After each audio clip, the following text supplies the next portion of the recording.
Okay, so we're talking about the 2025 Cannondale Synapse. Now, the bike behind me is not the Cannondale Synapse, this is my Honda, but it's the backdrop we're going with today because it's dark. But anyways, I'm just excited about this bike because this is the bike that I have really been waiting for, and I'm going to explain why. And it's exactly as I presumed. So this bike is kind of beating out the whole competition in every major category. You have tire clearance, you have the ability to store stuff in the bike, the practicality of the bike. You see, people argue about endurance bikes and say that they're useless and that we should just have some sort of like climbing / aero monstrosity and then just like a gravel bike, and we're going to have both those bikes, and both those bikes are both not really good at one particular thing, where this bike is, or not this bike. It has all the Garmin stuff in there, so basically it works the same as, say, your radar would work, and it's already in there. On the Lab 71 and the Synapse 2 and 3 models, it has that. And it has a 42mm clearance. Like, I'm just gonna say that again. That's like you'd see that on a gravel bike a few years ago. Not everybody's gonna run that, but the fact you have that option is so great.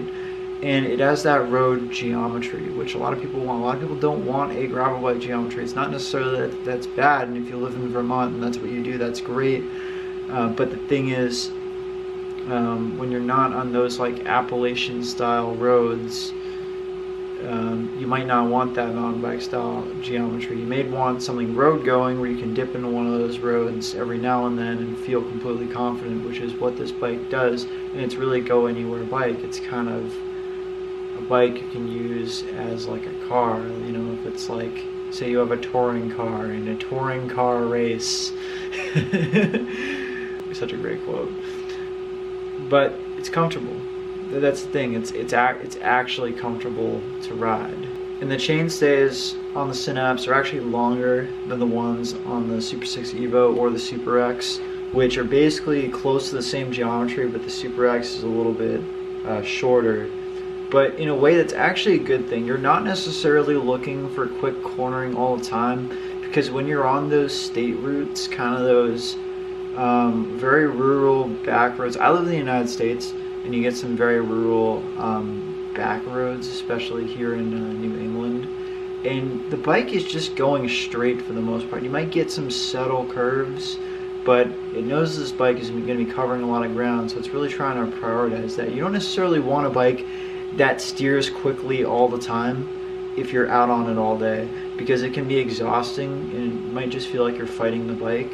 So just them thinking about all these practical real world things is good. And there's no mechanisms inside the bike to brake, it seems like. Really, you have the the ISO speed. The ISO speed was cool. I actually made a video. It's one of my most viewed videos, how to fix the front ISO speed. Nobody did a video about that, and it worked well. But the thing is, being able to have the comfort without any mechanisms in the frame, it's just one thing to maintain. That's an advantage you have over the Specialized Roubaix or the Trek Dominé. Like that's the thing. You have that lack of maintenance that you have to do on it potentially. It's one less thing that can break. So my granddad was always a fan of that. You always want to have one less thing that can break. He always liked to. He was an engineer for a very long time. He had a lot of patents, and his thing is he just wanted the simplest machine you could get. So that's something I think about a lot. And going with that theme, they have some 1x models, which I think is really cool. But with the SRAM Red Explorer 13, I mean, the 1x, I think it becomes more of a possibility because some people don't want all those jumps in between the gears. But man, oh my god, that's such a great looking model, isn't it? I would definitely want to go for that, even potentially. Like this kid that works for Cannondale that I see in the videos all the time, and he's just like, yeah man, Cannondale Synapse is kind of a legend. And I understand why people say that and have that sentiment, because Cannondale, one of the things I love about Cannondale, and you know, since I started getting more into their bikes and checking them out, is they're this hopeful American bicycle brand that used to literally make their bikes in Pennsylvania. And Pennsylvania has some of the best like back roads just of any state really that I've seen. It's such a great place to ride bikes. But Cannondale, I don't know if it's just the pond money, but they just stepped up their quality and everything. Like it seems like the quality is really good. I mean, I don't know if Pond just gave them a bunch of money. It seems like their brand, like the appearance of everything just looks really pretty. It looks really fancy and premium and whatever word you want to use to describe it. But they just look like they're a step up from where they were. And when I compare them to Tracker Specialized, the other American brands, I mean, it feels like Cannondale like takes a lot of pride in being like a New England-based, American-based bicycle company, and they make really nice colors, and these designs look absolutely gorgeous. So I really love the new Synapse, just in the way it looks, and I can't wait to get my hands on one.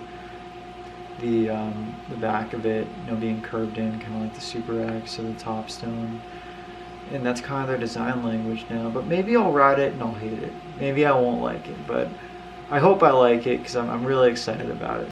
Oh, and one other thing.